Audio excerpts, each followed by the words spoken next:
So why don't we get started? I want to welcome everyone to this edition of the Elevate Fireside Chat. We're organizing this to bring the Elevate community together, obviously in unprecedented times like this. First, I hope everyone is safe and their families are safe, etc. And second, I've heard and I totally know and hear the uncertainty and anxiety from students and young professionals from kind of all over the country. So, in times like this, kind of a couple of things that I'll say is that there's just so much going on that's out of our control. It is really important to, I think, have a focus on what you can control, which, namely are continue to learn, building your skill sets, connecting with people, and also building experiences, right? So when this situation is like finally under control, which it will be important to then have built enough of the skills, knowledge, and experience that you need to continue to push forward and accelerate. So thus, we want to provide you guys with the resources like this and connections to professionals and student leaders that will help you learn from their experience, to hear from behind the scenes of what you need to know as you go into internships, recruiting, etc., and jobs, and three, to provide a community for everyone. I'm just going through the attendee list. It's amazing to see how many people have joined here. As an intro, Elevate is a national career resource network. You can visit elevatelab.org to see all the free content that we have available. And if you do want more, we just released our super popular, career mastery training. There's one on private equity, which features professionals from Goldman, Carlyle, Apollo, Citadel, Bridgewater, HIG, etc. We are doing a discount on that, and there's a few spots left. So if you guys want that, you can take that. And also, there's an investment banking training that's coming out, which will be taught from folks from like GS, MS, JP, Centerview, Blackstone, etc. So for us, it's career training for these top careers, designed and taught by professionals and accessible to everyone. So let's get started. Today's session will be organized as follows.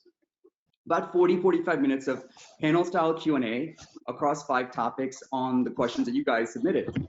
So the 5 main topics will be behind the scenes of investment banking experience, career paths, recruiting, impact of COVID, the current market on jobs and internships, as well as market outlook for investment banking, M&A, finance, etc. And then we'll follow that up with live Q&A. So if you guys have questions ongoing, just submit them on the chat like right now and going forward. If you don't want to do that, you can email projectelevatelab@gmail.com if you don't want to do that. So now on to our distinguished panel. These are some of the best young professionals and student leaders, from around the country.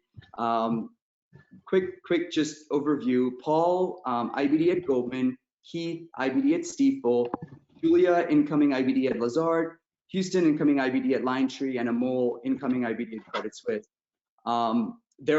They are and were also student leaders at their respective colleges. So I'll have them just do a quick intro. I'm Kaushik, the founder of Elevate, and then we can jump right in. Great. Thanks a lot for having me, Kaushik. Hey everyone, my name is Paul. I'm an analyst at Goldman in the Financial Institutions Group. I'm graduated from Harvard this past year. In Harvard, I studied statistics.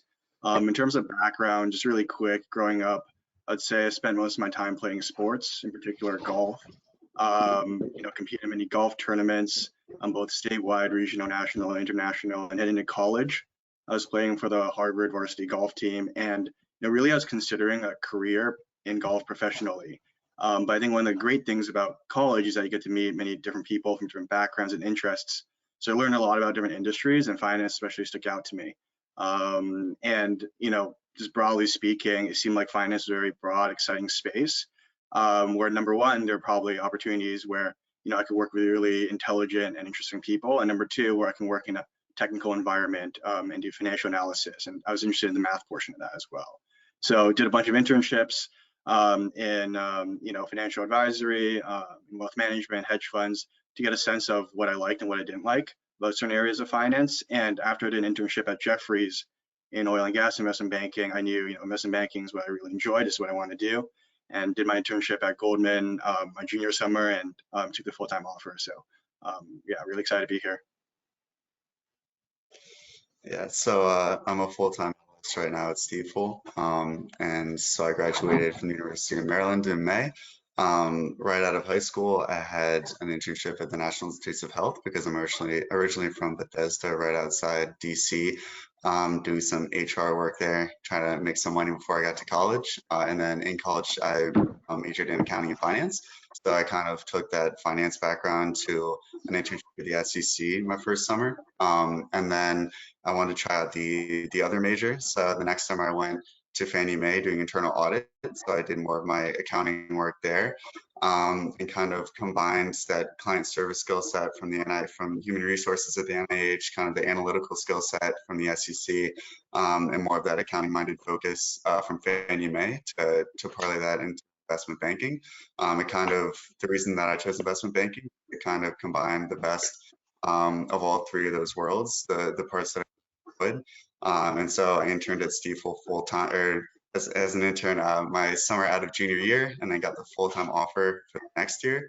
So I've seen, I'm a generalist right now at Stifel, so I've seen kind of across industrials and diversified services.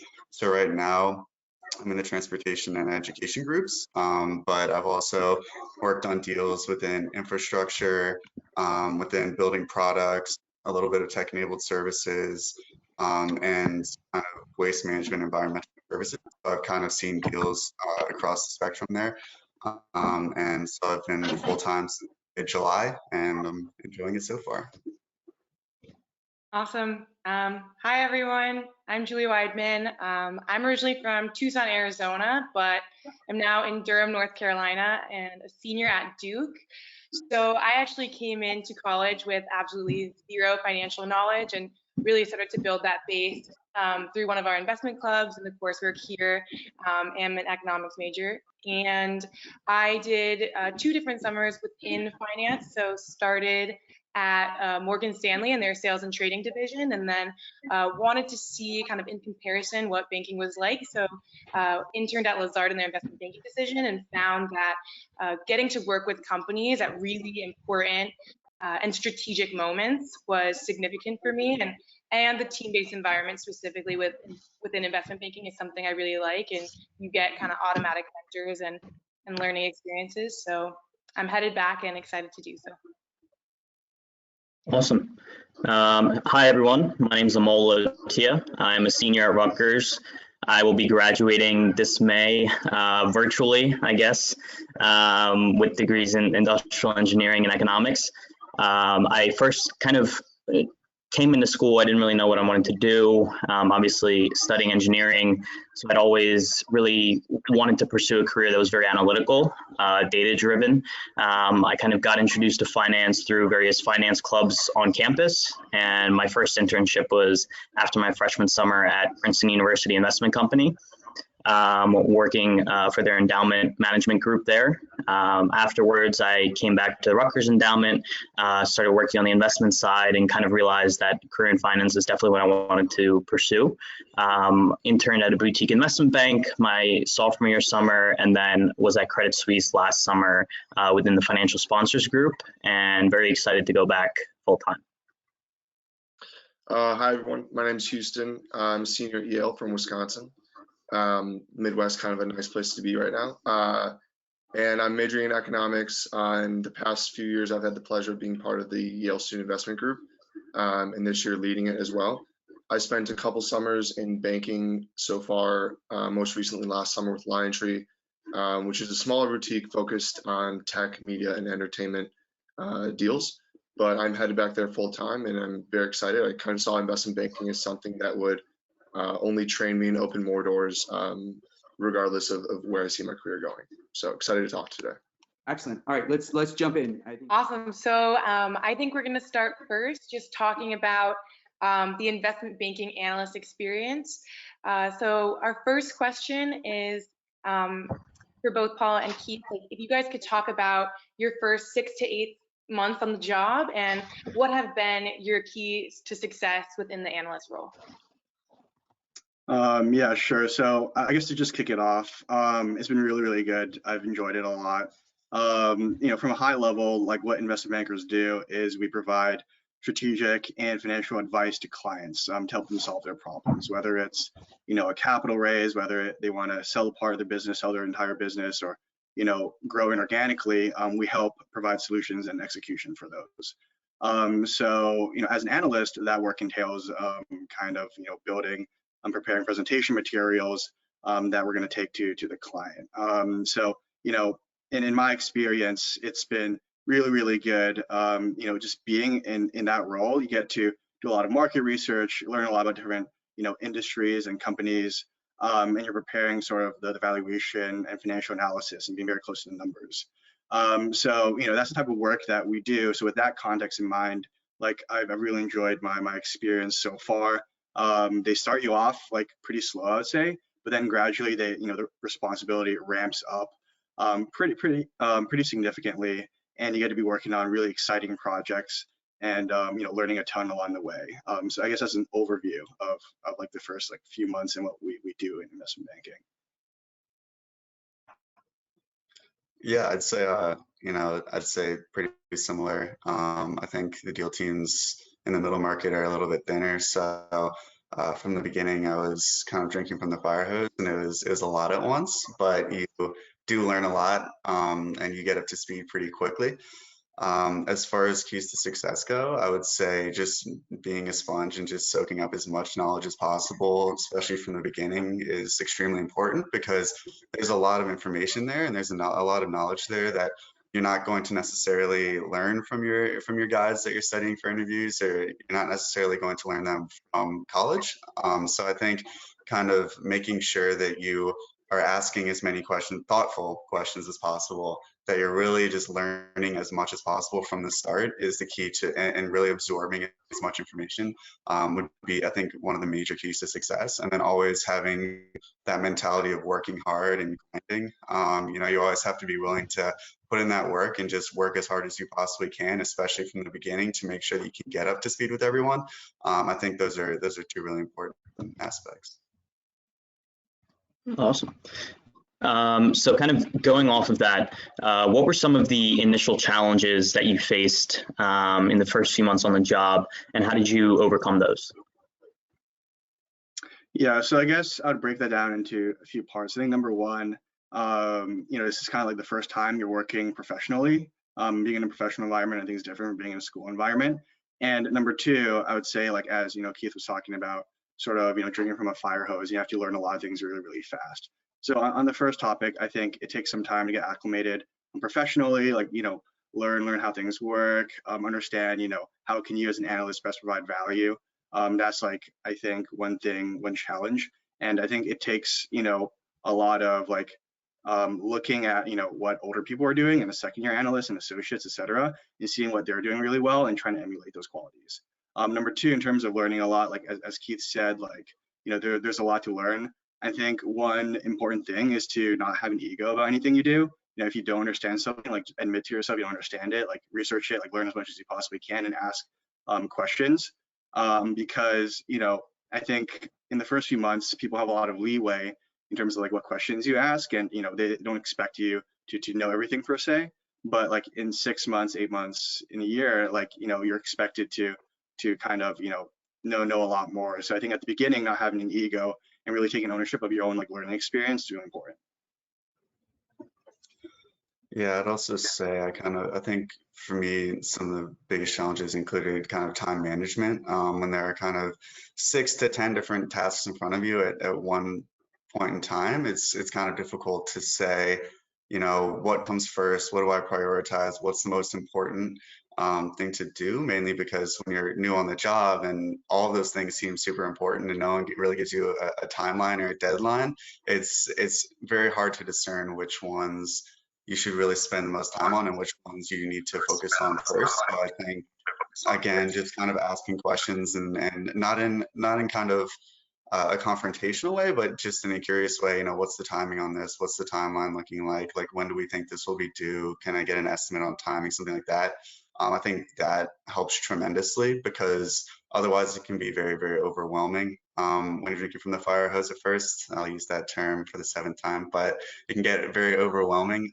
So I think just kind of keeping a running list and making sure that you ask about timing and know how to prioritize everything is huge from the beginning. It really keeps the workload a lot more manageable.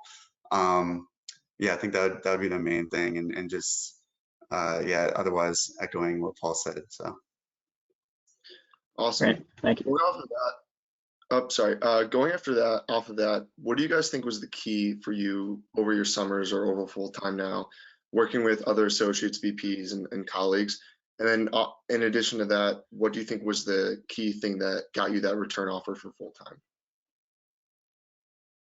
Yeah, so I think number one, you know, people talk about it a lot, but it really should be emphasized. It's to have a really, you know, good attitude mentality going in. A lot of people, you know, they think they know what investment banking is like, but then they, you know, they're on the job and, you know, maybe they don't have a very good attitude about it. So I think like going in with the attitude, like, listen, like I'm going to work really hard this summer. I'm going to learn a ton. I'm going to do everything I can to add value to the team. I think that's the most important thing, having good attitude, because no one really likes to, you know, work with someone who's complaining all the time, etc. It's really good to have. It's really important to have an attitude, good attitude. And I'd say number two, you know, I think being in the mindset of like, okay, how can I make life easier for people? Like that's really ultimately what's going to get you the full-time offer or not. You know, if you're, you know, doing work and it's taking, it's, you know, giving more work to your analyst and, you know, causing him like more time, that's probably not the best thing. But if you're doing something that is saving your analyst time and, you know, helping the team move forward, that's a very, very good thing. So having the context in mind, like, all right, like, you know, what am I doing? Like, is this going to help the team out? Is it going to save time? And, you know, what are some pain points that my analyst is facing right now that I can help tackle and help address to help the entire team move forward? So I'd say like that's number two.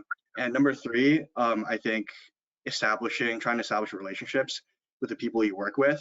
You know, it's one thing to just like, you know, be given a task and like complete it and, you know, submit it, whatever. Is another to like, you know, after you submit the task, like after you've been working with someone for some time, to, you know, ask to grab coffee, ask to grab feedback, and really, you know, try to, you know, make yourself better as well as getting to know the people you're working with, because that goes a long way. Because at the end of the day, like we're all like, you know, people, and, you know, it's, you know, a profession that requires a lot of, you know, relationship developing. So I would say those are three things that I was really concentrating on. Yeah, I think attitude is huge, especially when, you know, analysts have been there and they're working at 16 hours a day, whatever it is. You know, they want someone who's going to, you know, pump up the environment a little bit, bring in a little bit of positivity, and just know that, you know, if you're an intern and you're complaining and you've been there for like a month, just know that the analysts have been there doing that for 2 years, and they've likely been doing a lot more work. So, you know, having a positive mindset is enormous. But I think what it comes down to in interviews, as well as the internship, which you could argue is kind of just a 9-week long, 10-week long interview, is that I think there are three main things as well. And one of them is that, are you intelligent? Like, can you pick stuff up quickly? Like I said, like a lot of this stuff you're not going to know out of college or through your clubs or through your guides or whatever. This is just going to be stuff you're going to have to pick up on the job. So, you know, are you intelligent? Can you do this work? Can you actually meaningfully, thoughtfully think about things, analyze things, and really pick stuff up quickly? Also, are you someone that they like? Like, are you someone that they could see themselves working with? You know, that's huge. Like Paul said, this is a very much relationship driven business, and you need pretty solid people skills, soft skills. So, you know, can they see themselves working with you like in the bullpen for like 16 hours a day? That's huge. And also, can you do the work? So like, are you hardworking? I think one quote that I like a lot is hard work beats talent when talent doesn't work hard. And it's just, you know, are you willing to just put in the hours to grind, to pick up that work that, you know, no one else is able to do or wants to do? You know, those pain points, are you able to alleviate that? Are you willing to, you know, put in those extra hours to really be a valuable member of the team? And I think really, if you meet those three criteria, that's you're very far along the way of receiving your full-time offer. I will just add two things. I think those were good answers. I will say over the years of seeing this, one is attention to detail. So like the things that you are given, kind of doing them right, checking them, double checking them, making sure, you know, if something's off, etc. And number two, I would say is I think people are super overeager in a lot of cases, but when they're given something, they're immediately hit with like, oh, I don't know what to do. And they kind of go back and ask a lot of questions, which is okay to ask questions, but spending that time up front to like understand what you're given, I think it's just not enough to just say, hey, I want more work. And when someone gives something to you, I think just taking it, absorbing it, and then trying to get a game plan and then asking questions that shows thoughtfulness, I think goes a long way. Yeah, I'll actually jump on that as well. In addition to that, which I really agree with, both of those points. And also, in addition to that, when you receive a task, just taking a second to think about how you're going to tackle it before you go back and ask all those questions or whatever. But, you know, sometimes people are overeager and they jump on a task and then they kind of do it incorrectly from the beginning, and then it just makes hours and hours of work later on down the road. I think taking a couple minutes to really plan out what you're going to do and how you're going to tackle a certain task is huge. That's something that, like, at the beginning, a lot of first years and a lot of interns have issues with, is because they think, all right, I'm just going to do it this way, and then they get 2 hours into it and realize they missed a crucial aspect of the assignment that they really should have considered from the beginning. So taking a little bit of time to plan is really big as well. Awesome. Should we do one more on this investment banking thing and then go to the next one? What do you guys think? What do you say? Should we do one more question on the first topic and then go to the next one? Yeah, that sounds good. Sure. So you guys have touched on this a little bit, but how do you find ways to build that trust? You guys talked a lot about attitude and being eager and taking on that work, but if you could expand on it a little bit more of like how you gain that extra responsibility and gain the trust of your associates and VPs and deal teams. Yeah, I think it really starts from the small stuff. So I guess, you know, as an intern, you're going to be given tasks at the beginning. They're not going to be, you know, like full-blown merger models or whatever. They're going to be like smaller tasks. So making sure you get those small things done right, I think is super important for building a foundation of trust, where you get like more and more, you know, work in the future.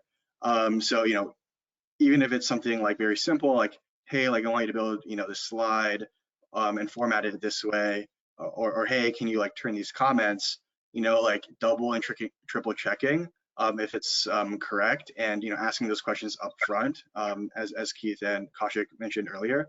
That's really important, because if you can't even do the small things right, then people are going to have difficulty trusting you with the more complicated tasks. So I think it starts from the small stuff.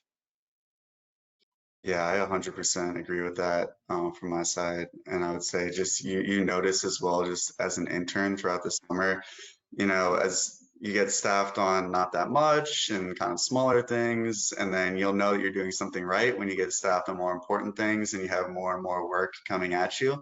So yeah, I 100% agree with that. Yeah, and part of it, I think, Great. comes to the attitude, So- right? Like a lot of, oh, sorry. Yeah, I just want to add, you know, Okay. a lot, like, part of it comes to the attitude. Like if you're given like small tasks, you know, like, you know, don't complain about it. Like, you know, like everyone starts from, you know, from the small things, just taking it as like an opportunity to like demonstrate your ability to, you know, to complete tasks and get things done, get things done right. I think is super important. So having that mentality, I think. Yeah, great. So jumping into the career section quickly, and I know both of you touched on this briefly in your introductions, but why did you choose investment banking as a career, and what kind of drew you to banking, maybe not necessarily sophomore year, junior year, but early on when you kind of started thinking about careers in finance in general? Yeah, so I would say the path that drew me to investment banking, I think was very dependent on the internships I did in finance. And then, you know, within those internships, like figuring out what I liked and what I wanted more of. And then that led me to my next internship and so on. But speaking from a high level, if you think about it, like in investment banking, you know, as an analyst, you are 22, 23 years old. You know, probably don't have, you know, you don't have like a business degree or anything. You're just fresh out of college. But you get to sit in the same room as really experienced, really experienced bankers and really, really talented management teams, you know, leaders of industry, and you are helping them solve the most interesting and complicated problems. You know, having this type of exposure at such a young age is really something that you don't really get in many other industries, and I think it's a very attractive part about investment banking. So you get to learn, you know, a ton about, you know, markets, industries, and companies at a very young age, and you get to learn a lot about, you know, how management teams think. This is like high level, I think, the type of exposure you get that is super, super appealing about investment banking. In terms of, you know, the specifics, you know, number one, I think it's very, you know, interesting to be able to learn about these industries like upfront and center. you are not looking from afar. You are, actually, part of the play in a way when I'm dealing with these transactions. Number two, I would say it's, on the more like technical side, you build that like fundamental skill set of like evaluation, Excel, financial analysis modeling, and you learn that pretty quickly on the job. And number three, I think, this is me personally, I think it's really rewarding when you're, helping clients solve their problems. It's super, super rewarding to, be presented with like an issue or, your client has some goals and you are the sort of the one that's helping them achieve those goals and you're adding value. You're adding value to, the company, the people who work at the company, but also it may be important for the industry and for the markets overall.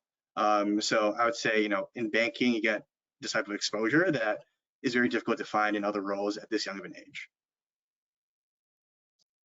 Yeah, I agree with all those points as well. I'd say personally, I went into IB, as I alluded to before, kind of it combines some skill sets that I had received from previous internships, and kind of the more favorable aspects of those internships, and kind of married them in a way that was very rewarding for me. I think it's important, no matter why you personally want to do investment banking, it's important to have a good reason, both for the interview, but also just in general for yourself. It's important to know why you want to go into this industry. A lot of people enter it for the wrong reasons and they kind of burn out after a couple months. I think it's important to really be interested and passionate about the job and about finance and about what you're doing. I understand some people like to jump ship, go to private equity or hedge funds or whatever, but I think it's important to also, enjoy the work that you're doing while you're doing it and really gain something very, very valuable from it. Because I think if you're going in for the right reasons, if you're going in because you're passionate about finance and, you want to do something different every single day and something that's kind of like complex and analytical and marketing and kind of flex all of your different skill sets on a daily basis, I think that's it's very important to think about. But yeah, so I think for me, it's being on the phone with CEOs and CFOs on a daily basis and talking to management teams is really, really cool, especially as a 23-year-old. That's something that you don't really experience in any other job that I can think of, like Paul was saying. And I think it's also interesting because I get to do something different on a daily basis. So it could be like building out a pitch or a sim or a teaser or diligence or model or whatever. So like there's always something different, pro tip when you're networking with someone in investment banking, you might not want to ask what they do on a daily basis because it's always different. The answer will, I can guarantee, will always be, it varies every single day. Every day is not the same, which is really cool and it makes it very interesting. But yeah, other than that, I'd echo what Paul said. Great, thank you. Awesome. Well, whether it's staying in IB or not, could you two touch on kind of the doors that investment banking can open for you? Kind of looking at career paths and how students should be prepared for that? Yeah, so I'd say like everyone's different and I can't really speak for everyone, but I think, the people who want to do investment banking kind of fall into two buckets. Number one, they don't know what they want to do, but they know that investment banking provides optionality. And number two, they go into investment banking like knowing what they want to do. They know, for example, they want to do investment banking, or they know they want to, move to another role, and investment banking will help them achieve that. I can't speak for everyone, but I think, investment banking provides a lot of optionality, but within investment banking itself, like the role evolves a lot over time. So as an analyst, you are mainly responsible for the numbers and analysis. And as you become more and more senior in the role, you're more client facing, you're more involved in the relationship building part. So I think that's, a pretty attractive part of the job. But I can't speak for everyone, but investment banking is a space that you learn a ton. It does provide optionality as a starting point. I think it's an incredibly valuable experience. Yeah, I'd say just practically the most typical exit opportunities from investment banking would generally be hedge funds, private equity, or corporate finance. That's generally what I've seen, probably generally what Paul sees as well. But the thing about investment banking is it does provide those fundamentals, those basics, that optionality, so that you can kind of jump to almost anything if you want to. I've seen people be, CFOs. I've seen people jump into just random roles, quant programs, Big Four, consulting, whatever they want to do afterwards. So it's, I'd say, like, traditionally, it's usually like private equity, corporate finance, hedge funds, but really it could be anything. And it's, I think for a lot of the big banks, a lot of those exit opportunities are pretty similar. Thanks. There's 2 questions prior about buy-side recruiting, and then there's one thing about exit options. Like Keith alluded to, yeah, there's a ton of stuff that's virtually free online on Elevate, where you can hear from people like who were in those paths. So obviously, these guys may not have been gone through it, but you'll notice what you'll notice, like we have someone on from like Warburg, Blackstone, and all these places, and they'll talk through, if you're interested, right? It's all online about their journey. So and then you also see people from other career paths. As people have gone to tech companies, consulting, run companies, etc. So we have conversations like that on the platform if you guys are interested. And also obviously the training, again, I'm gonna plug that. That is actually a really good way to get behind the scenes of PE, and you'll learn a lot from that as well. But yeah, you guys can continue. Yeah. And just to go off of Kaushik's point really quick, to kind of say something about the mastery training, the private equity training, as a student who went through it, and as someone who might be going through this type of recruiting in the next year or two, I found that the program was a lot different than anything else I've ever used, and a lot more kind of telling and helpful, speaking with people who are actually in the industry. Which was very cool. So you both kind of briefly mentioned mentorship in your last answer. So kind of going off of that, what do you think is the best way to kind of go about maybe organically finding a mentor and somebody who can help you through kind of your career path and help you think through different problems and challenges that you might have? Yeah, so I think mentorship is probably one of the most important things that you can do. Both trying to both through going through the internship process, recruiting process, and also like for full-time and beyond. And I would say, what I tried to do in college was I would look to people who really inspired me and who I really looked up to, and found ways to add value to them, whether it's like, they are interested in this topic, let's see if I can provide some research in this topic, or hey, like, he's interested in this, like maybe I connect him to that person, or etc. I think it's establishing mentorship relationships is about finding ways to do your part and add value and be a good citizen. And then like naturally, so like I think people want to help others out. And if you like demonstrate, that you are someone who is, willing to provide value from your side, you're, more willing to find mentorship relationships. At least at work, the most important thing I think is doing a good job for people. And from there, I think like mentorship opportunities kind of grow organically. I think, when you're going through the recruiting process, you're gonna, meet a ton of people when you are on networking calls, and some of them are going to click more than others, like naturally so. So for those people, like, really try to, like stay in touch with them, like update them, because, there are a few people that may just naturally, turn into your mentors. Yeah, I'd echo that as well. I'd say, I think a lot of banks provide a junior mentor and a senior mentor during your internship. So those are kind of more formal, structured mentorships. And, they, depending on the person, they'll have different levels of involvement. Like my senior mentor took me out to lunch, every single Friday. We just chatted about whatever. It wasn't work. It was just kind of anything that we wanted to talk about, we did. My junior mentor probably took me out like once a month for coffee or something like that. We'd kind of talk more about work, and the next month we'd see each other. So it's definitely, there's work to find mentorships. And then as far as organic mentorships go, I'd say, yeah, it's doing good work for people, and also just forming relationships with people around the office in general, just from talking to them, whatever. They don't have to be in your group. They don't have to be your associate or your VP or whatever. They could just be someone that, you might sit near, or you might see like in the kitchen every now and then, and just, strike up a conversation. And I think the big thing is making that ask and saying, hey, like, do you want to get coffee sometime? Do you want to get lunch sometime? Do you want to do whatever? I think people in most banks are a lot more receptive to that than you would think, especially as when you're starting off, you're a little bit intimidated to ask that question. But if you make the ask, I think a lot of people, like Paul and I are doing right now, like just want to help people out and provide help and guidance and information. Like, we're not being paid to be here. So it's, we're here because we want to help out. So I think a lot of people at banks are the same way. They want to help out the younger people because they were in your shoes once, and they know that, it can be tough, and it can be tough to navigate everything. And it feels good to help other people out. So there's that aspect as well.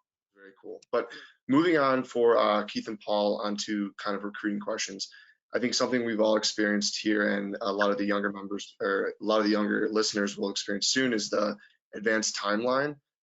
So for you guys, how do you view that, and what were some successful networking tips that you've seen or deployed yourselves during these types of timelines?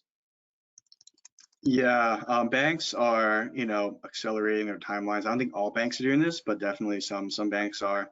And generally speaking, the trend is towards, earlier rather than later.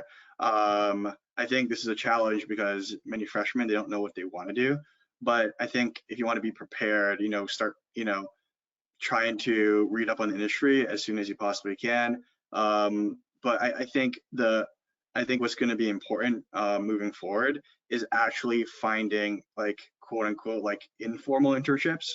I think the fact that it's so early now is going to make it difficult for people to find, formal internships to have on their resume. By formal internships, I mean, like, you apply on the career website, or you apply on the company website or whatever. Those internship opportunities are pretty difficult to get, like, as a freshman or sophomore. So I think you have to be proactive in reaching out to, like, cold emailing, like, companies, cold emailing people using LinkedIn, etc., to find, like, informal opportunities where you can gain that work experience. I think this is going to help people stand out, especially when recruiting is so early. But it also, provide people context on, is this something I enjoy? Is this what I want to do? So that's my first point of advice, finding, like, informal opportunities. My second point of advice would be to start, reaching out to people earlier. At least, so I'm on the Harvard recruiting team for GS, and we're even, like, meeting, like, freshmen, like, preliminarily. So I think starting early and reaching out to banks and getting on the radar is super important, especially if like, we're in an environment where like right now, for example, like in this coronavirus crisis, schools aren't coming on campus, so you have to, like, actually reach out to them. So I think those are probably two things I would say, like, trying to get informal opportunities and just, like, getting in touch with the banks sooner rather than later. Yeah, I think the moderators can weigh in on this as well, but I think it gets kind of crazy recruiting people this early when you don't really know if they're actually going to be a super valuable candidate quite yet, especially freshman year when they've got, like, a semester of grades and kind of, as Paul said, informal internship and leadership activity on their resume. But I'd say, yeah, just start reaching out as much as possible. Talk to everyone at different banks. Start reaching out. Spread a wide net to try to just network as much as possible. Just like Paul was saying, and also just study up on those technicals. Know your stuff earlier, sooner or rather than later, because you never know when that interview is going to come up. You never know when you're going to need to know those technicals. So make sure that you study up on those guides. Study up using Elevate, the investment banking modules. Study up using just all the resources that are available to you, so that you can really nail those interviews when they do come, and expect that those interviews are going to come sooner rather than later. And just be prepared from that technical mindset as well. And also just one more point to add on that. I would say, just, actually before reaching out to all the banks, probably try to reach out to, the people closer to your age bracket. So, people who are going into their junior internships, or people if you have a full-time offer, like reaching out to those people in your school first, and then, trying to get out those questions out so that you have more context when talking to people currently working at the companies you're recruiting for. I think that's a really important point, is just to make sure that you've reached out to upperclassmen and use them as a resource as well, not just the people at the firms you're trying to work at, just because the upperclassmen you can have like a more open and honest dialogue with, and ask like really any question you want. So I think that's a very productive conversation to have first, and then kind of starting to network amongst the firms. And so you guys kind of touched on this, that as a freshman or a sophomore, you might have a ton of experience to put on your resume. So do you guys have any advice of how to build the best resume and set of experiences? Yeah, so I think generally speaking, as Keith said, right, the framework is like, quote unquote, like, are you like intelligent? Do I want to work with you? Can you do the job? I think, building a resume that kind of tries to fit those criteria, that's like the starting point. So specifically what I mean is, number one, like your academic profile, I think is pretty important. Work hard in school, like do well in your classes, that's a way to, screen candidates really quickly. Number two, like, because it's so early in the process, you probably have more opportunities to develop leadership roles or like just like general involvement in clubs on campus. So definitely do that. And try to, I would say like choose a few things, like a few clubs, and really commit to it, as opposed to doing like a bunch of things and not really committing to any. I would say like, commit to a few so you have more to say on each. And number three, in terms of, those like informal internship opportunities I mentioned earlier, like try to get informal internship opportunities. So that's like the content of what to put on the resume.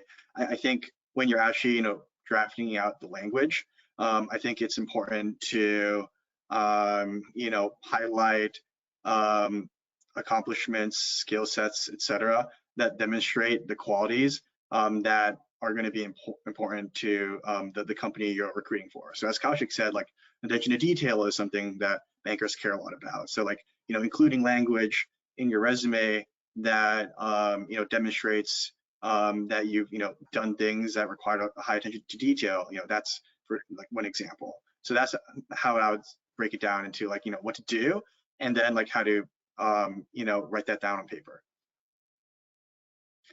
Yeah, I mean, I'd echo all those points as well. I'd say try to get involved early as a freshman, and I know it's hard to do, but those leadership positions don't just look great on your resume. They also build valuable skills for you. Like we were all here, presidents of different clubs, and I'm sure everyone here could attest to the fact that you learn a lot of valuable skills, like communication, teamwork, all that great stuff that you want to be able to display prominently in an interview, especially in investment banking.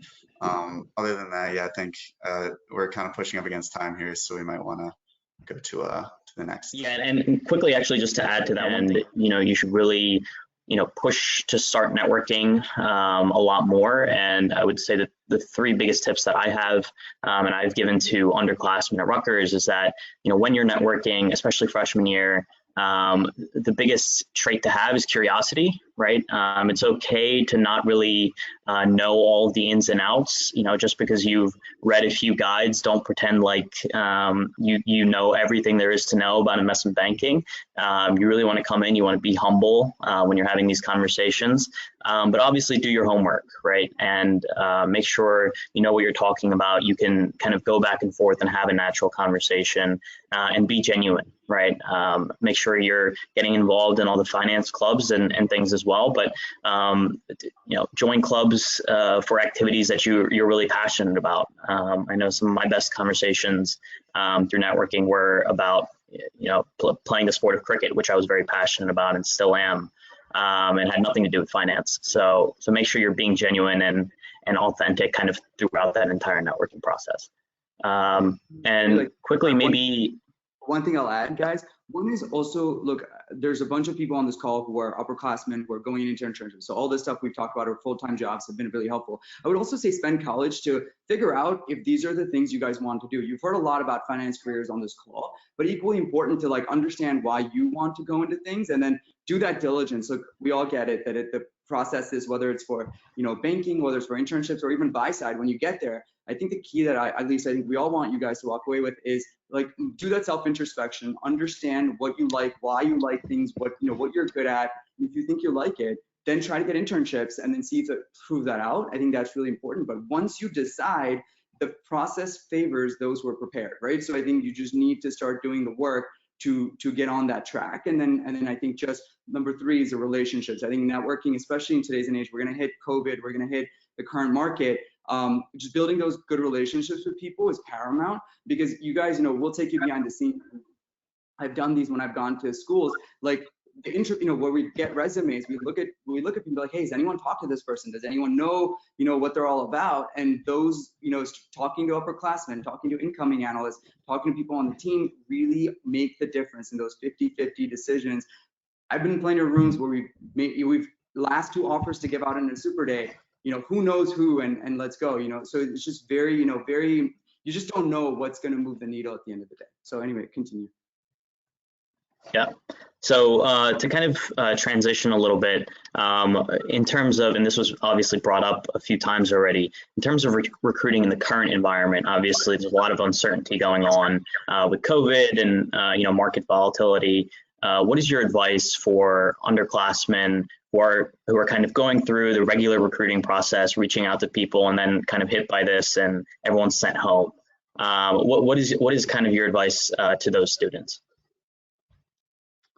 Yeah, look, I mean, you know, there is uncertainty. I think no one really knows the depth of, you know, this of this crisis with the virus, and as a result, you know, like frankly, you know, companies, like we don't know exactly what we're going to do yet with internship programs or full-time recruiting or whatever.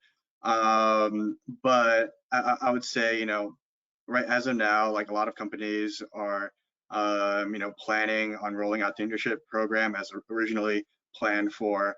And regardless, I would, you know, act as if like, you know, the recruiting process is gonna, you know, continue as it has in the years past. Act as if the internship program is gonna happen as it has in the years past, and prepare as you would normally prepare. I mean, obviously there's a lot of uncertainty, but I think, you know, just as Kaushik said in the beginning, do whatever you can do, whatever you have control of. With that being said, you know, like at the end of the day, you know, we will like get through this. Eventually we'll get through this, and companies are going to ramp back up their activity, and, you know, banks are going to continue needing to hire people. So like at the end of the day, like, you know, banks are still going to hire. But I would say right now, you know, just stay on top of the process. Do what you normally would. I think if anything's now more important than ever to reach out to people, considering that they're not going to come on campus. But generally, that's what I would say. Yeah, I'd say just keep networking, because you never know, and kind of network more than you originally would, because companies aren't coming on campus, but also you never know where people are going to end up, where they're going to move to, if they're going to stay the same bank. You know, there's a lot of uncertainty just kind of around the world right now and across the board, where no one can really say definitively. But I'd say just keep preparing like you would. Just keep making those phone calls, setting up, well, more phone calls, not as many coffee chats right now, but set up this phone calls, you know, study those technicals, study those, use Elevate as a resource, you know, just make sure that you're doing everything that you can control and that you can do to prepare for this. And I think just the more people that you know, the better off you'll be when we come out the other side, because obviously no one knows how long this is going to be, how severe it's going to be, what the impact is going to be. So it's big to have those relationships, I think. Guys, can I say 2 things? One is like, also people are kind of working from home and their calendars are all over the place. Like I was just talking to like 4 people this week, right? That it's just been so hard to get everyone's calendar together. My point is, once everything kind of goes away, like we can go back to normal, every banker is going to be on the road for the next 3 months. Like, good luck getting, you know, a time to chat with someone, right? So, and everyone's going to be super, and not that people aren't busy now, but just continue to reach out to people and, you know, find time to do that. And I'd say that for everyone, seniors, juniors, sophomores, young professionals, bankers, right? There's people we want to meet. Kind of now's the time. Again, I like to think of things as like an opportunistic kind of glass half full method. So I would kind of say that. One thing I'll ask you guys, so like, let's say internships go remote, right? As theoretically, like, what can you do? What should you do? What is the mindset like? I'm sorry, Houston, I think you were next, but can you guys like touch on that? Everyone who's done an internship. All right, so if internships go remote, I mean, frankly, I have no experience on that front, but I would say it's going to be a lot more difficult to communicate, obviously, but you're going to have to really, really try to communicate. So as we said, you know, like if you are given a task, like really like try to understand it, because it may be difficult to like reach that person later on or whatever, because you're not like physically like in the same space. Communication is going to be really key, but also I think like you can continue quote unquote coffee chats, but except instead of being coffee chats, they're more like calls, right? So like, you know, to catch up with people and ask for feedback, etc. Like that's a quote unquote like coffee chat you can do to you know to receive valuable feedback to improve yourself, but also to like get to know the people you're working with more. I think what I expect is, you know, if internships go remote, you know, generally I feel like people are going to know each other less. So trying to like fill that gap is going to be, you know, really instrumental and help you stand out. Yeah, Paul and I were talking about this a little bit. IT might be a nightmare. I think, you know, getting you all set up with all the systems and everything might be a little more challenging. I think as an intern, it could be, you might get a lot more work, you might get a lot less work. If people haven't really met you and you're not in their vicinity and they're not talking to you as much and they don't really know, you know, from the chat around the office how kind of good you are as an intern, you might get a little bit less work. Or, you know, you might be getting the same amount of work, but it takes a little bit longer because you're remote. Things take a little longer, they're a little slower. It takes longer to save and do everything. And it's harder to kind of figure through everything when there's not your other analyst sitting right next to you that can just yell over questions too.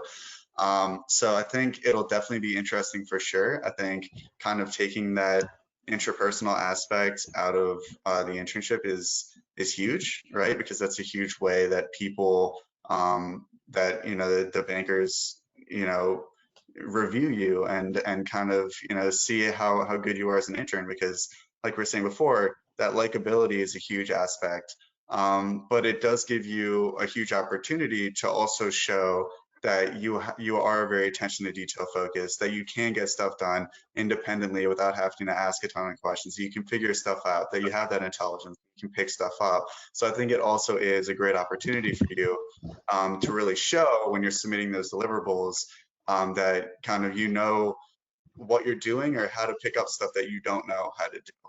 But I think it definitely would be, I think personally, it'd be a little bit more painful than just having an in-person internship. Yeah, just to add on to that, something I just realized, Keith, is that, you know, I think there's actually, if internships go remote, there's, you know, greater chances that interns will sort of sometimes like, you know, slip away or be, you know, like when you are on the job, it's pretty easy to like walk by an intern's desk and be like, oh, like, you know, John, can you actually do this, right? Like working remotely, that may slip. So I think it's important to like check in, like, hey, like, what can I do to help? Like, what else can I be working on? Because that, you know, that may, there's a higher chance of that slipping. Right. Yeah. So a couple of things I'll also note. Really good points. One is we're two before like it's 2 minutes to 3, but or 2 o'clock. But we'll go a few minutes past because there's a lot of questions that have come in. I will add to that, guys. Like, if 1 or 2 places, banks, consulting firms go remote, probably everyone's going to go remote. So just kind of think of it again like an opportunity, right? Everyone's in the same boat. Like, you know, do your best, kind of communicate, etc. But it's not like you're at a disadvantage to other people, you know, right? So I would just kind of go with the flow. Like, it is what it is. control what you can control, and then try to do your best. But really important to A, communicate, let people know, and also ask for stuff, and B, check in for feedback. I think that's the other thing that could go by the wayside, right? You get 5 weeks in and you're like, how am I actually doing, like, all this stuff. So banks and consulting firms have to rethink, and PE firms have to rethink it, but you guys also should adapt to that. One question I've gotten like tons of emails on this, like, can you guys just touch on recruiting in Corona? We talked a little bit about networking, et cetera, but I think people are anxious about kind of what happens, like, whatever you guys can shed light on. This again goes for across the board for those people that are recruiting at this time. Yeah, I would say right now kind of expect that recruiting would happen as normal, because obviously, like I said, no one knows how long this is going to go for. If it does go a little bit longer, it drags on a bit longer than expected, I'd say just expect a lot more, maybe Zoom or Skype or GoToMeeting or whatever, a lot more like virtual virtual rather than in-person interviews, maybe some more phone calls than in-person interviews. But a lot of firms now, even if you're too far away and you can't make it to the interview, a lot of them are already using, just a virtual kind of like Zoom interviews or whatever, Skype interviews.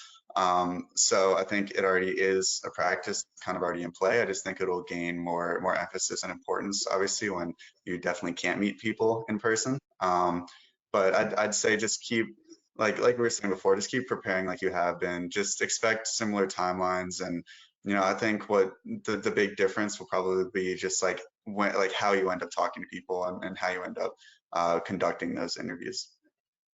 I think something important to add is that you might want to do some mock interviews on Zoom or on Skype specifically, just to see like how you act and interact through camera versus being in person, because it definitely has a different feel and environment to it.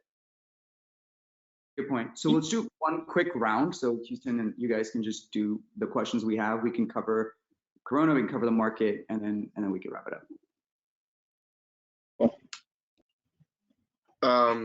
So just getting away from recruiting as much, but looking at full-time roles, how do you think this will affect those of us going into roles this summer? And then also, how has it affected your day-to-day professional lives? Yeah, I think it really depends group by group. I would say, some groups are probably more quiet and other groups are probably a lot more busy. So it would depend group to group. Again, it would also really depend on like the impact of the virus, how long it lasts. Because that obviously affects companies' strategic activity. I think right now it's a little bit too early to tell, but regardless, there's going to be work to do. Like there's always going to be materials that you can present to clients, advice you can give to clients. At the end of the day, we are like a client-facing industry. So as much value as we can provide to clients and providing them insights on the markets, industries, and their company, to that extent, that would be very valuable. So there's going to be work to do. It may be different depending on the space you're in. If you work in oil and gas, it's probably a lot different than if you work in, I don't know, like internet, but there's going to be work. Yeah, there are a couple different things that I've noticed in my daily life. I would say, so education, I was on one deal that's currently paused, but everyone is expecting, or a lot of people are expecting kind of a U-shaped recovery. So that means this is going to kind of hit a lull for a bit and then ramp up pretty quickly as this thing kind of passes. So I think, for that deal in particular, right now it's on a pause, but we're expecting in a couple of weeks, maybe a month or two's time, it's going to pick back up and we'll be right back where we left off. The transportation group that I'm in right now, I just got staffed personally on 3 deals in the last 2 weeks. It's extremely hectic and very, very, very busy because it's even within transportation, it's kind of tough to say if it'll be busy or not, but these companies just happen to serve end markets that are more consumer staples focused and pharmaceuticals focused, which is obviously going very, it has a lot of demand. Both of those end markets have a lot of demand right now. So those companies want to sell now. So it definitely depends on your group for sure. I've actually found myself a lot more busy right now than I had been pre-coronavirus. But also Stifel and I think a lot of banks are also doing a lot more marketing to get out in front of clients. You know, for us, we have a lot of research or a lot of phone calls about COVID-19 hosted by our research analysts in different sectors and stuff like that. So we spend some of our time also pushing out marketing materials to our different clients and to our different distribution lists for like transportation and logistics or infrastructure or whatever it is. So there's also a lot more of that focus on making sure that our name is in front of clients. I'm sure all the other banks are doing this as well, and making sure that you know, clients know that we're there for them and that we're providing valuable advice in this really volatile, kind of uncertain, scary period for them. And so that's also become like marketing has become a lot more of a focus right now, which is kind of something that you wouldn't really think about. One thing I will add, first of all, obviously it's a humanitarian crisis as well, which, you know, we all understand the magnitude of it, et cetera. From a different perspective, like I joined Goldman after, a little bit after the last financial crisis, and you know, in terms of just in terms of the amount of learning that I was very fortunate to work on. We won't get into all this, but like some of the biggest deals that came out of the crisis. So just knowing that, you know, there is a light on the end of the tunnel from a work side, but also, you know, businesses have to reinvent themselves, you know, kind of become better or they will fail, right? So I think there's that strategic emphasis. And also as bankers, you're advising businesses that are doing well as businesses that aren't doing so well. So that's the challenging, like intellectual challenge of this job, in that it is constantly a cycle of different types of work environment. And the third thing is obviously on the private equity side, you know, investors, like, you know, we're all sitting on a lot of kind of deployable capital. So you will see activity, I think, when it rebounds, you know, to a degree, kind of come in from these different angles, from strategic side, from a restructuring side, as well as from buy side, private equity side. So I'll just kind of make that market comment.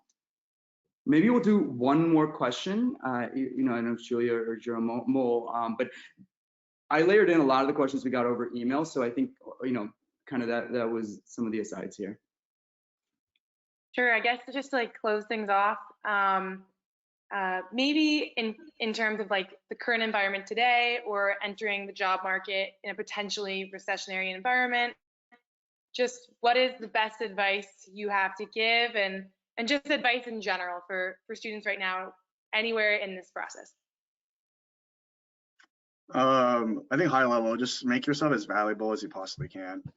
I think, you know, in good times and bad, but especially in bad times, if you have really developed your skill sets and you become like an invaluable asset to the group that you're working for, you know, that just makes you like, you know, that much, you know, more prepared to deal with recessionary environments. So like really like, you know, hunkering down, you know, digging into the details, like trying to learn as much as you possibly can and develop skill sets that perhaps others would not be able, you know, it's difficult for them to do. It takes a lot of effort. You know, trying to do that and going above and beyond and making yourself valuable is gonna, you know, help you in any environment, especially a recessionary environment.